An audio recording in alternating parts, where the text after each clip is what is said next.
Este es el espacio radial de la gestión obrera de BCCOP, hoy nuevamente en un horario diferente. No, no ceden el miércoles porque nosotros cedimos el sábado, hoy es miércoles 18 de mayo. Debería haber sido hoy un día feriado, pero se corrió para el lunes, ¿no? Digo, como información, no creo que exista nadie o alguien que no sepa qué es el 18 de mayo, qué fue desde el punto de vista histórico. Un 18 de mayo de 1811, la batalla de las Piedras, ¿verdad? Una de los picos más altos de la gesta artiguista. Un poco documenta la concepción ideológica, ¿no? Del general Artigas. No sé, creo que no fue nunca general, pero por lo menos la gente le decía general. Y bueno, seguro, documenta su carácter antiimperialista, ¿no? Era otro Uruguay. Las cosas cambiaron. En los hechos las cosas cambiaron, pero increíblemente diferente gobierno, pro-imperialista. Si nos remontamos en el tiempo, Artigas estaría peleando hoy contra el ejército blanco, el ejército colorado, el ejército frente amplista, acompañado ellos por el ejército norteamericano, o sea, dándole apoyo al ejército norteamericano. Digo, en función de los intereses. ¿Qué pretendían los españoles? Quedarse con el Uruguay. Lo que ha hecho hoy fundamentalmente Estados Unidos y bueno, y parte de otros países también imperialistas, ¿no?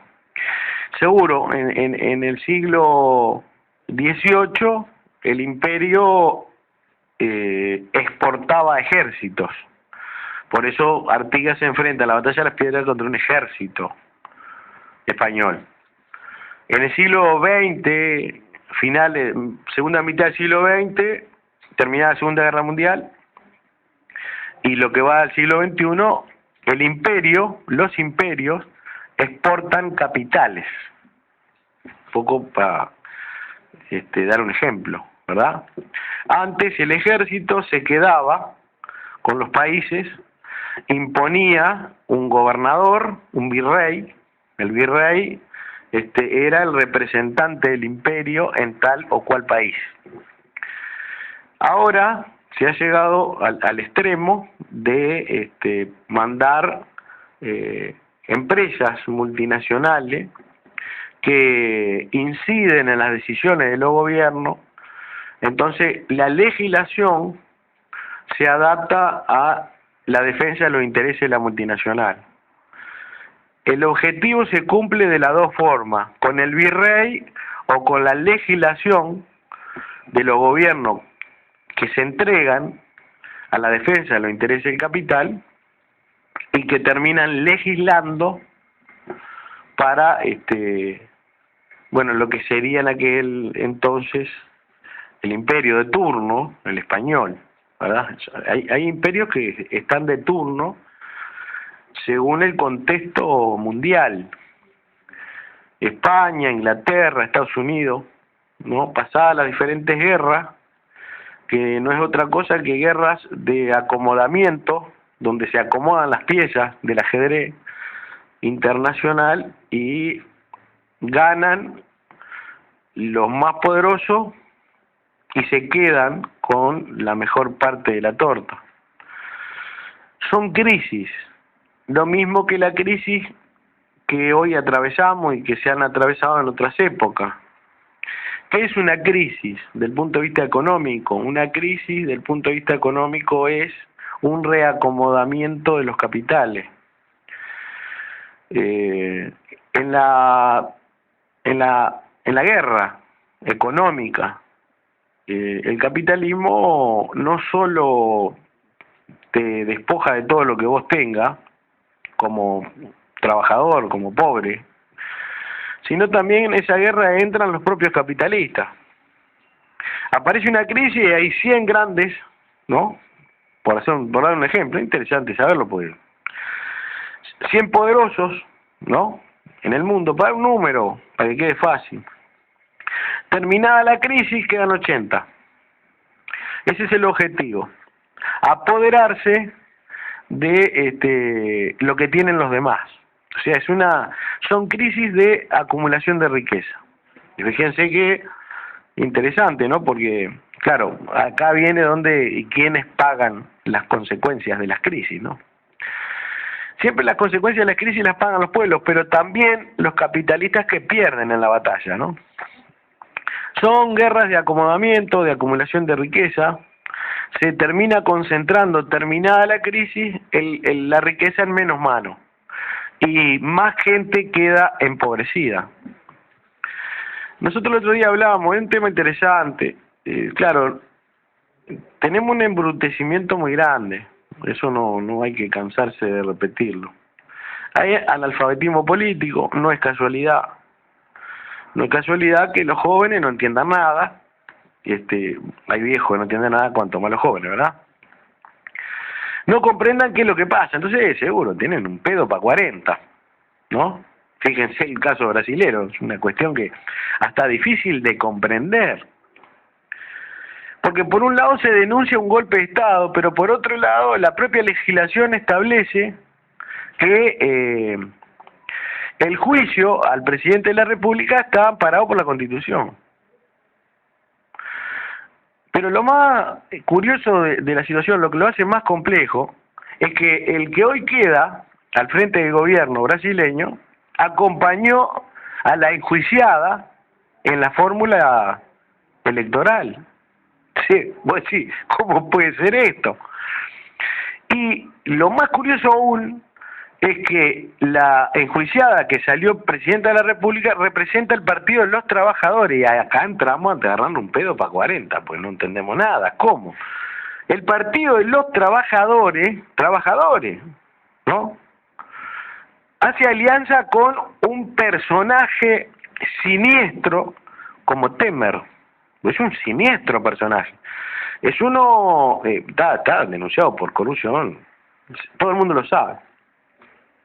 Entonces digo, es ahí donde la gente, fundamentalmente los pobres, los trabajadores, uno intenta explicarse las cosas y no puede, yo qué sé, no sé, podríamos dar ejemplos, yo qué sé, para que se vea si es posible, ¿no? Si hay posibles alianzas, ¿no? Cómo la cosa cambia.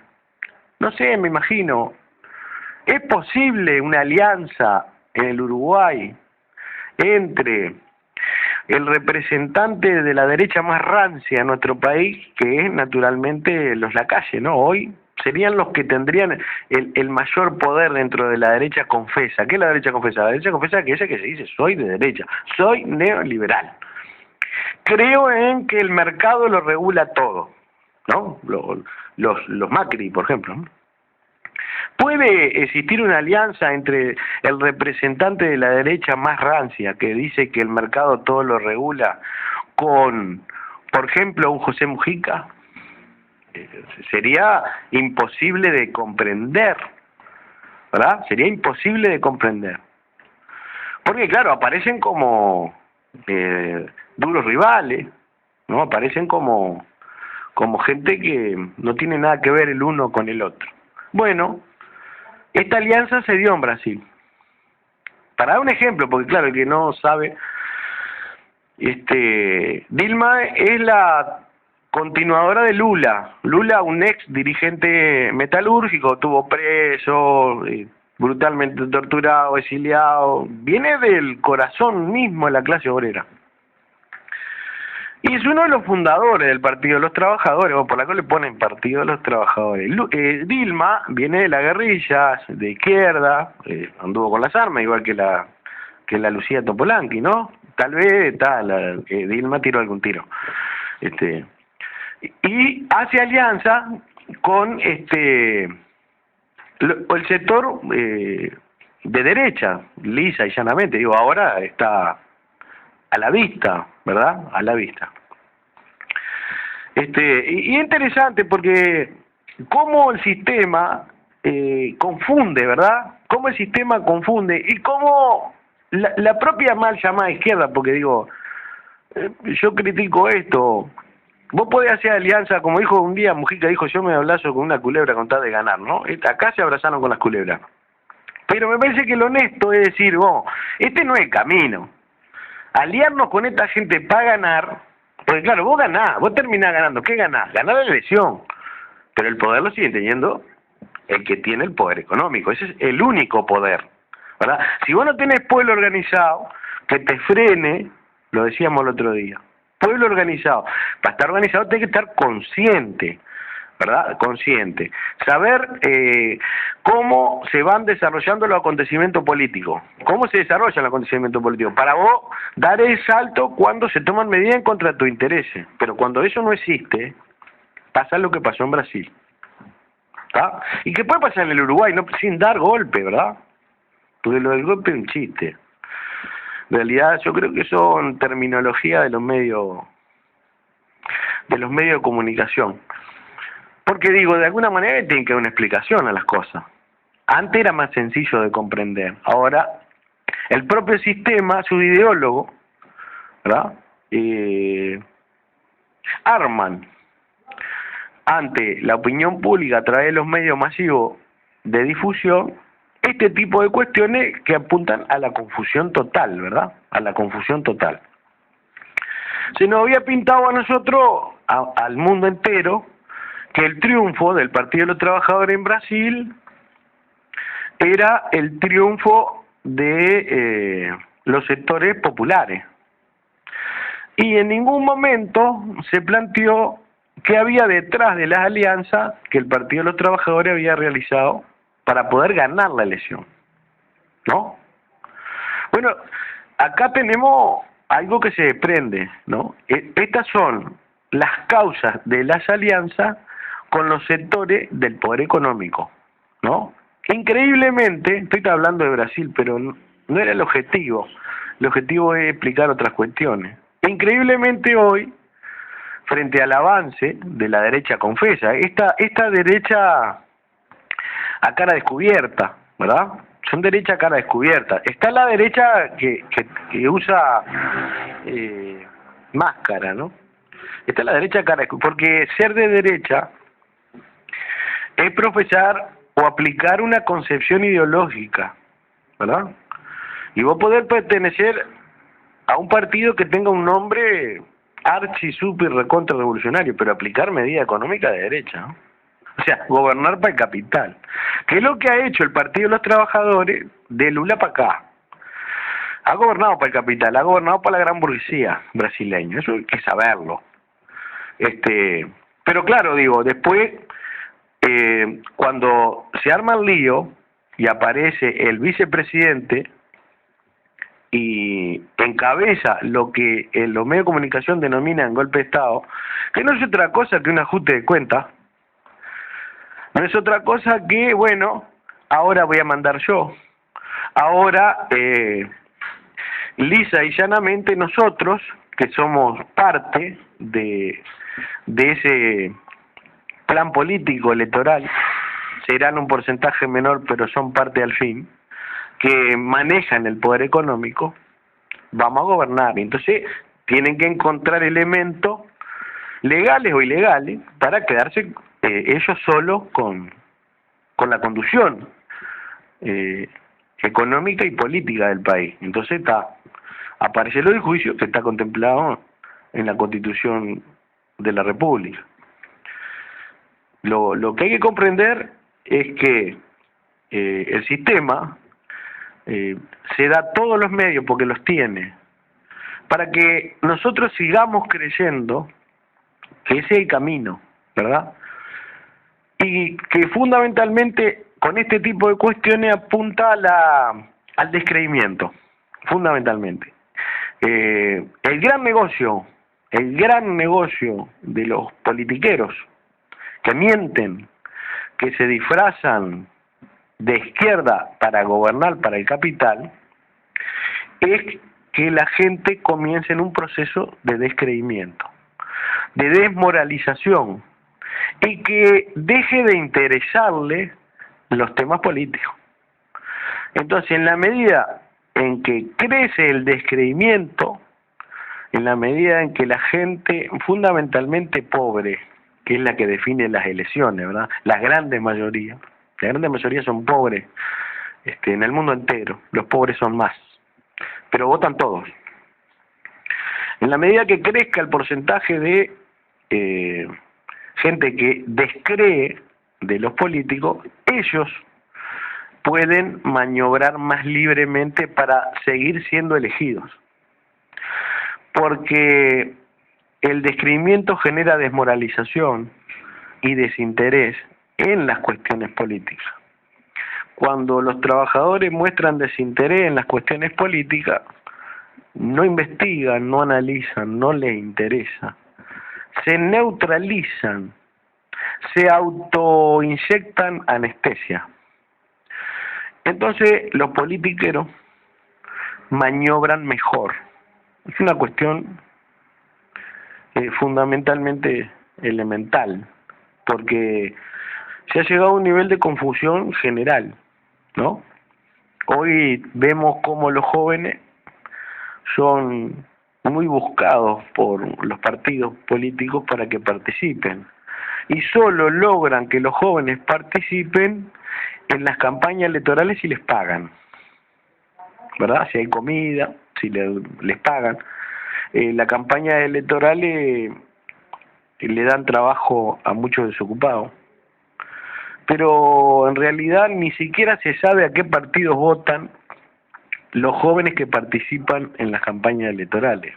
De repente ves jóvenes que andan con carteles de tal o cual partido, pero que ni siquiera votan a ese partido, van por un interés fundamentalmente económico o intereses de trabajo, ¿verdad? Han llegado a ese nivel, y eso es un elemento muy interesante para los politiqueros para poder llegar a los gobiernos, ¿verdad? Ellos llegan a los gobiernos de esa forma.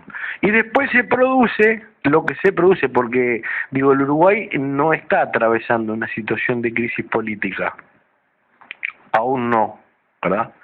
Por diferentes motivos, aún no. Pero ustedes vieron que en América Latina hay una especie de ebullición en ese sentido, ¿no? Hay muchos países polarizados, donde hay dos bandos claramente definidos.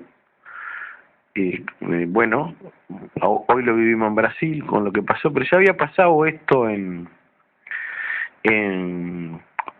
Honduras, había pasado esto en Paraguay, se intentó que pasara en Ecuador, pasó en Venezuela y sigue pasando, diferentes condiciones, pero digo, la polarización está, y es el empuje de los neoliberales, ¿verdad? Es el empuje del capital, fundamentalmente el capital extranjero que presiona a los capitales criollos. Los capitales criollos, sus dirigentes políticos, se ponen al servicio del capital extranjero, que es el caso brasileño, ¿no? Claramente es el caso venezolano,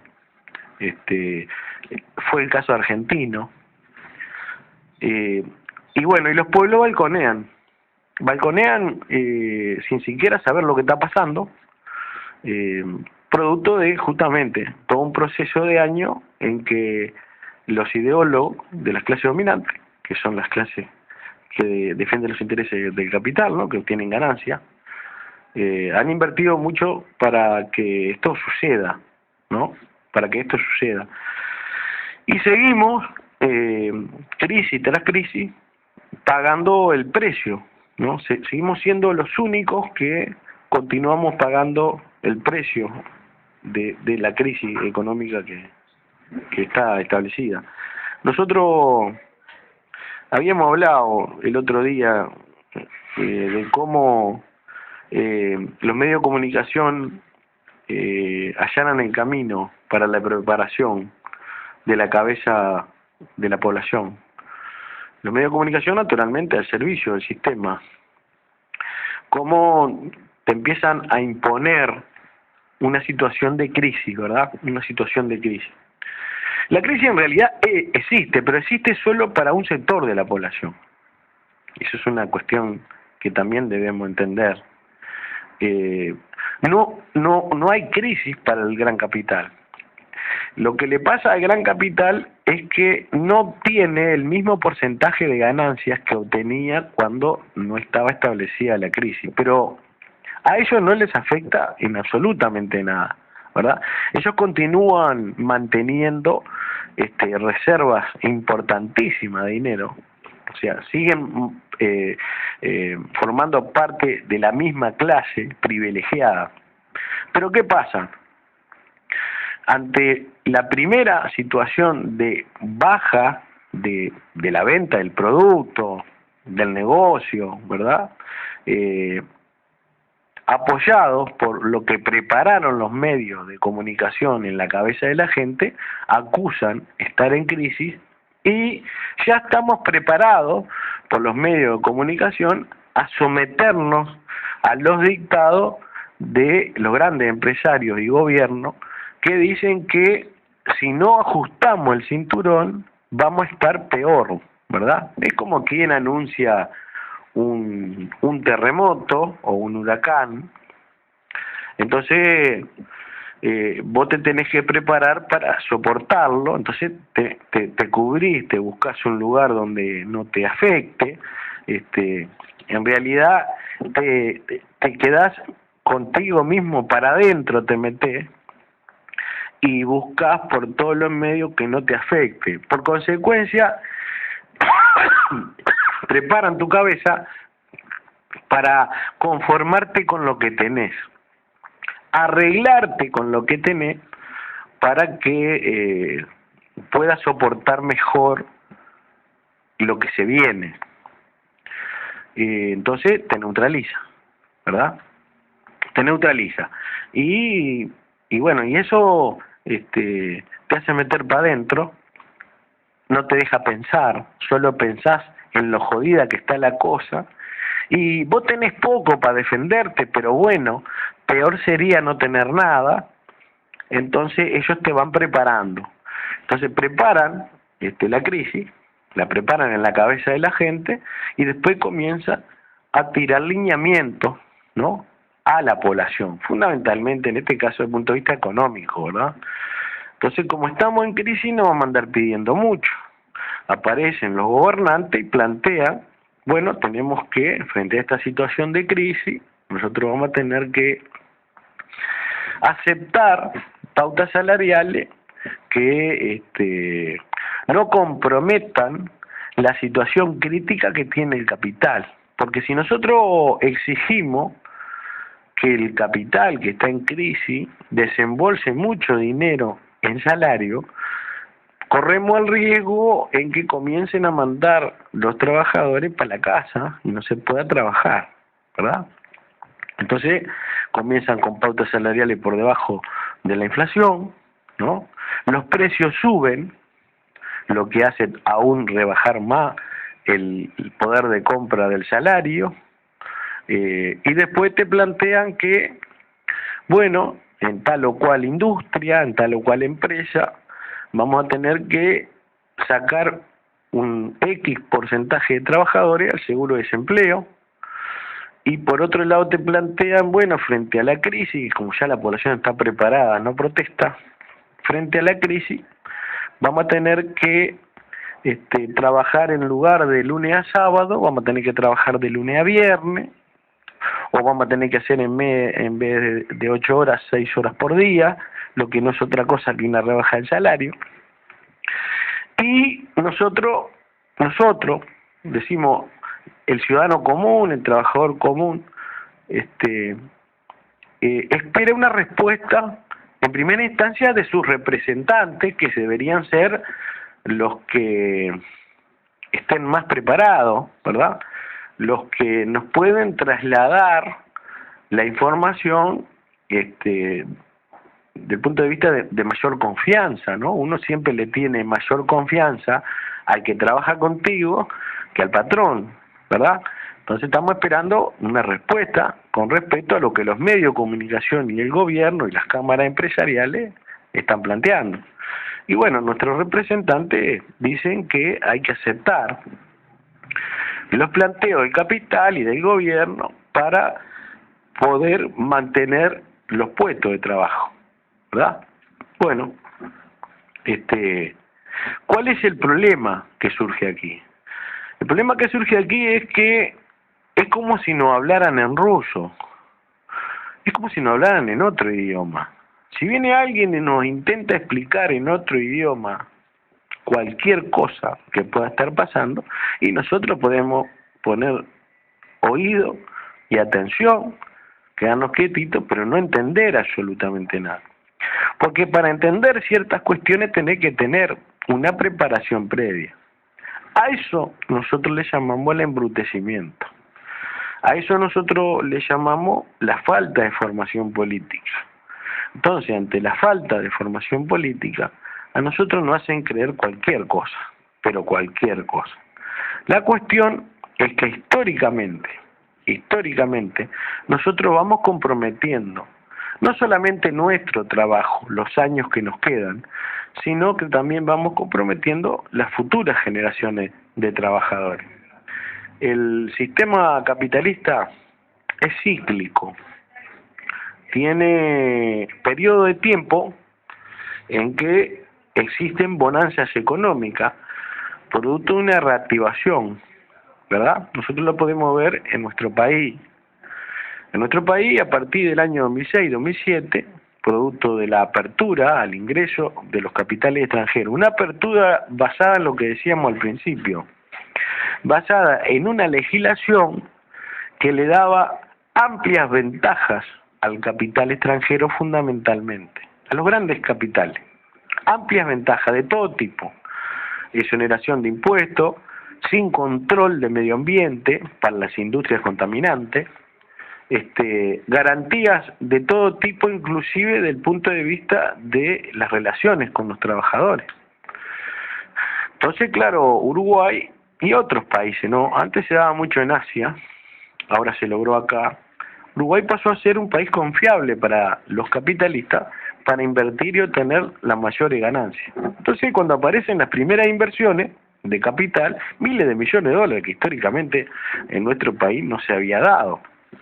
Yo no sé, para comparar lo que fueron las brutales obras de las dos pasteras, por ejemplo, compararla históricamente en otras construcciones, ¿no?, que se hayan realizado en nuestro país, no sé, se me ocurre la obra del Palmar, ¿verdad?, la represa, se me ocurre, pero así todo ni cerca de la concentración terrible de capital y de mano de obra que se dieron en las dos gigantes empresas, las más grandes del mundo. Bueno, ahí entraron miles de millones de dólares. Entonces, producto del ingreso, sí, se produce una reactivación económica. Mientras la empresa se instala, ¿verdad? Mientras la empresa se instala. Una cosa es la instalación y otra cosa es cuando comienza a producir. Los daños reales se producen después que comienza a andar, de que comienza a producir. Ahí es donde se comienzan a ver los grandes daños, no solamente desde el punto de vista de infraestructura y medio ambiente, los grandes daños a la economía. Y cuando decimos los grandes daños a la economía, decimos los grandes daños al salario, a la jubilación y a las pensiones. Los grandes daños a la salud, a la educación, a la vivienda. Entonces, con el ingreso del capital crece naturalmente el salario, porque se produce una reactivación. La reactivación permite que el trabajador, cuando reclame, aunque no tome mucha medida, el capitalista lo necesita al trabajador, porque está trabajando bien. Entonces acepta porcentajes salariales de crecimiento. Cuando comienza la producción de los monstruos económicos, comienzan a llevarse todos los dólares, naturalmente para sus países de origen. Se compran todos los dólares. Entonces los dólares desaparecen. Ese es uno de los primeros elementos. Baja el salario. Porque al desaparecer el dólar, crece el precio del dólar.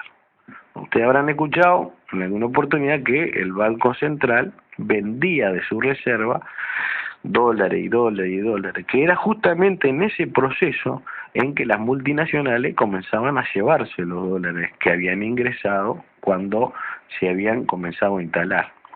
Pero claro, llega un momento que no aguanta más. Entonces, cuando no aguanta más, sube, que es lo que ha pasado. La suba del dólar lo que hace es rebajar el salario, porque pierde el peso, que es la moneda que cobramos los trabajadores en el Uruguay, el poder de compra, y comienza el proceso de baja.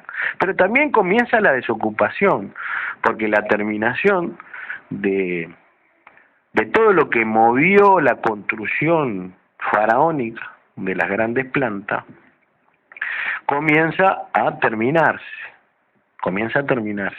Y no solo directamente en la construcción de la planta, por ejemplo, sino todos los anexos, todo lo que movió, ¿verdad? Y después comienza un proceso como el que pasó de deterioro de la infraestructura, ¿verdad? Pero ¿qué pasa? Habían acuerdos firmados con los capitales extranjeros de que el capital extranjero, si necesita para el traslado de su materia prima, tremendas plantas, las más grandes del mundo, rutas en condiciones, era el Estado uruguayo el que debía hacerse cargo. Entonces comienza a producirse un déficit fiscal. Y el déficit fiscal afecta la inversión del Estado en cuestiones elementales, como la salud, la educación y la vivienda y la obra pública, la inversión pública para la generación de puestos de trabajo. Y hoy estamos atravesando una crisis también producto de la política económica que se ha aplicado. Y esa crisis ha generado desocupación. Ante la crisis y ante la desocupación, esto es más viejo que el agujero del mate, baja el salario.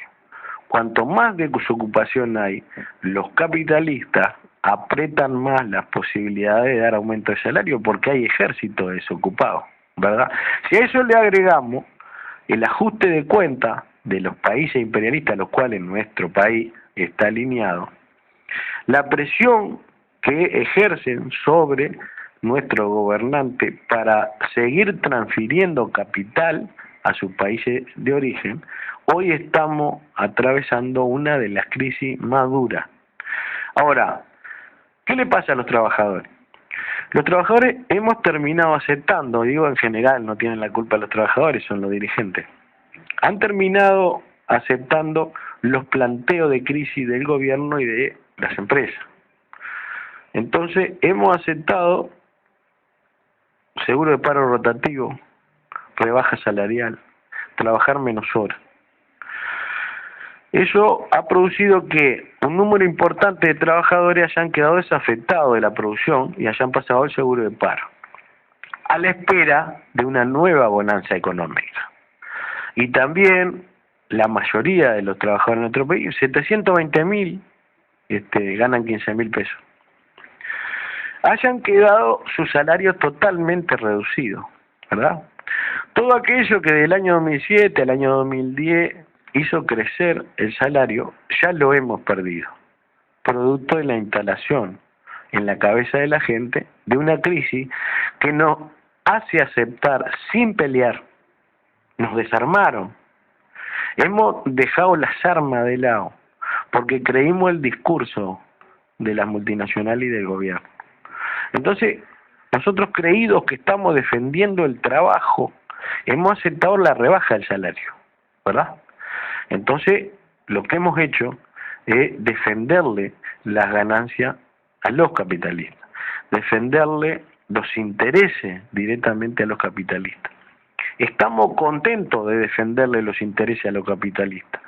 Se dice que tenemos un movimiento sindical muy confiable, maduro, responsable. Ellos mismos salen a decir que cuando sube la luz, el agua y el teléfono no son tarifazos, ¿verdad? Eso es producto de una desaceleración económica. Entonces, cuando no entendemos nada, terminamos aceptando cualquier cosa. Aunque después digamos, como dijo aquel que subió al ómnibus, che, yo estaré equivocado o cada día estamos peor. Claro, terminan concluyendo en eso, ¿no? Ahora, después que nosotros aceptamos rebaja, después que nosotros aceptamos ir al seguro paro, dejar de lado condiciones de trabajo, aceptar peores condiciones de trabajo, nosotros quedamos en una condición muy jodida y aparece nuevamente la bonanza, porque es cíclico, ¿no? Hay periodo de bonanza y periodo de crisis.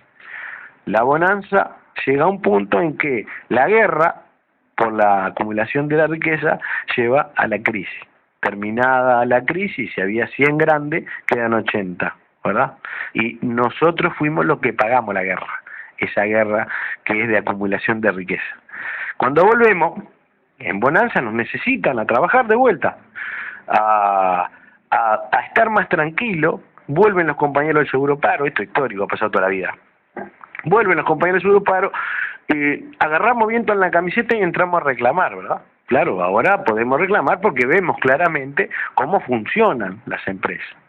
Bueno, ahí nosotros comenzamos a que nos devuelvan todo lo que nosotros le dimos a ellos para que ellos reacomoden su riqueza, ¿verdad? Porque les creímos que estaban en crisis. Entonces comienzan a devolverte y nunca terminan de devolverte antes de que arranque la próxima crisis. Entonces, en cuestión de 3 o 4 crisis, que pueden ser 3 o 4 crisis, pueden ser 30 años, ¿verdad? Que es prácticamente el tiempo que un ser humano le dedica al trabajo y después pasa a jubilarse. Bueno, en cuestión de 30 años, los primeros 10 años tuvimos mucho más poder de compra que en los segundos 10 años. Y en los últimos 10 años tenemos mucho menor poder de compra y mucha menor condición de vida que los primeros 10 años. Y así se va transfiriendo, ¿no?, la riqueza de lo más pobre a lo más rico. Esto es científico, ¿verdad? Esto es así. Mientras tanto, nos envejecemos, terminamos en un hogar de ancianos. Precisamos trabajar hasta los 70 años porque en este país hay un altísimo porcentaje de trabajadores que no se quieren jubilar, producto de la miseria que son las jubilaciones, ¿no? Y bueno, seguramente después nuestros hijos, cuando llegamos a viejos y nos ponemos lelo, claro, tienen que trabajar todo el día, no se van a estar haciendo cargo del viejo o de la vieja, te meten en un hogar de ancianos. Y las futuras generaciones, tus nietos, entran también en la misma noria, esa del burro y la zanahoria, esa que da vuelta. Entonces te muestran la zanahoria y te dicen, vamos bien, este es el camino, si no, no botá bien el cuco que te hace tomar la sopa y va a estar peor. Y vos seguís aceptando y aceptando cada día peores condiciones de trabajo. Pero ellos se encargan con los medios de comunicación en los 2 o 3 años de bonanza, que en la teoría del derrame te deja un poquito mejor, de refregártelo por la jeta por 15 años más. No te olvides lo que te dimos, no te olvides que fue la única vez que creció el salario, que aquí no crecía nunca el salario, ¿verdad? Y mientras te están haciendo el discurso te lo van sacando, porque te van haciendo aceptar que las empresas están en crisis y que vos tenés que colaborar, porque si vos no colaborás te quedás sin trabajo y perdés todo aquello que te dieron, que cuando estás escuchando esa información ya te lo sacaron. En realidad, lo único que te queda es el recuerdo, ¿verdad? El recuerdo de haber comido una comida rica o un postre rico, ¿verdad? Te queda todavía en el paladar, aunque lo hayas comido hace 30 años, es una cosa así. Esa es la historia de la crisis. ¿Y quiénes pagan las crisis? Y en la frutilla de la torta está en Colonia. Se nos pretende hacer creer, para dar un ejemplo, porque ejemplos hay muchos, que la empresa Buquebus está en crisis, ¿verdad? Y nosotros nos preguntamos, para los colonienses, voy a dar un ejemplo mío. Nosotros tenemos una parada que está bien en la esquina de la ex Sudante. Es Ruta 1 y Luis Casanelo.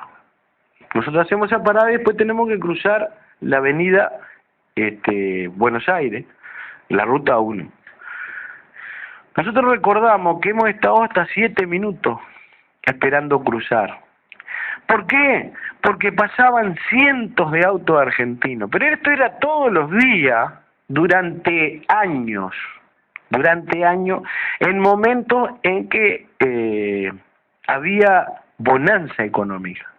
Entonces vos decías, un solo tipo, durante por lo menos 5 años consecutivos, trasladó millones de turistas que pasaron por Colonia, ¿no? ¿Cuánta acumulación de riqueza hubo en esos años? Y en la primera de cambio se dice que hay crisis y quiere mandar 40 trabajadores al seguro de paro. Vos decís, pero ¿cómo podemos aceptar eso? Después de tanta riqueza acumulada, no es capaz el empresario, mirá que de esto hay varios, no es capaz el empresario de hacerse cargo con su brutal riqueza de los 40 puestos de trabajo hasta que arranque la bonanza de nuevo, que va a ser dentro de 10, 8, 10 años, una cosa así, o tal vez menos, ¿verdad? ¿Cómo podemos los representantes y los trabajadores aceptar ese tipo de cuestiones? Y lo aceptamos a cada momento, en cada lugar de trabajo, en cada oficina, en cada intendencia, ¿verdad? Vos escuchás dirigentes sindicales, por llamarlo dirigentes sindicales, representantes de los trabajadores, de las intendencias, ¿no? Vos decís, en Colonia, después de lo que se denuncia de el brutal suma de dinero que desapareció producto de la administración anterior, ¿no? Cuando se estaba peleando por salario te daban miseria y la plata desaparecía por todos lados, porque fue terrible, ¿no? Y seguimos nosotros aceptando que como ahora estamos en crisis, no te muestran un número, debemos aceptar no luchar, debemos aceptar a través del diálogo lo que el pobre intendente te vaya a dar. Entonces, han logrado esclavizarnos realmente. Y lo peor que le puede pasar a un trabajador es aflojar cuando hay crisis. Cuando nos plantean crisis, cuando más tenemos que pelear. Porque las crisis las plantean para que las paguemos nosotros solos. Eso es uno de los elementos, no tengo más tiempo. Esto para hablar 4 años sin parar. Que nosotros no tenemos más tiempo. Y teníamos un informe del contador Dardo Arigón. Dice, situación del BPS se ha complicado porque autoridades no quieren tocar a las grandes empresas. Mirá vos, un poco de lo que nosotros estábamos hablando, ¿no? Un montón de datos interesantísimos, ¿no? Datos estadísticos, para que el trabajador sepa dónde está parado, ¿no?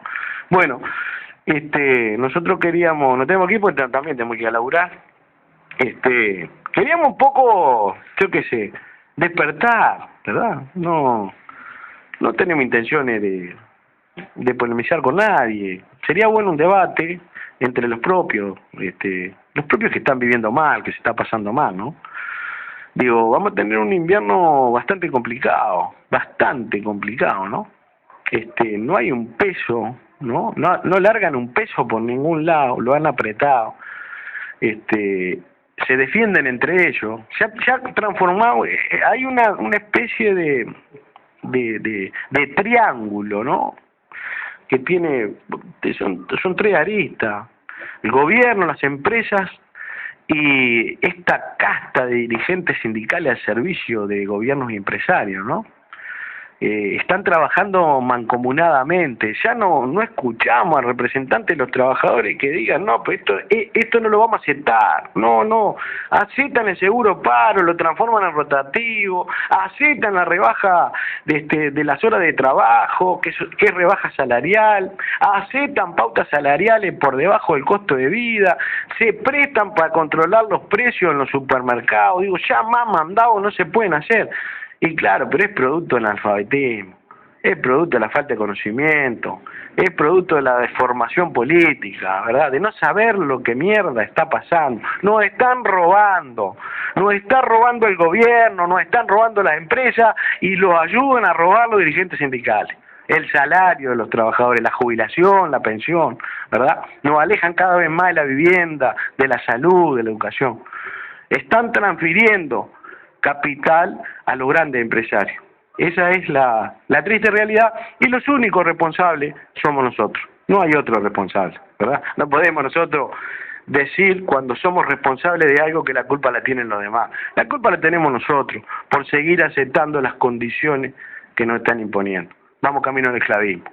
Nosotros nos despedimos, agradecemos a la radio porque nos dio... El sábado estamos, ¿no? Sábado. Un saludo a todos los trabajadores. Y bueno, y a tomar conciencia, otra cosa, no podemos decir, el que lucha gana, el que no se muere de hambre.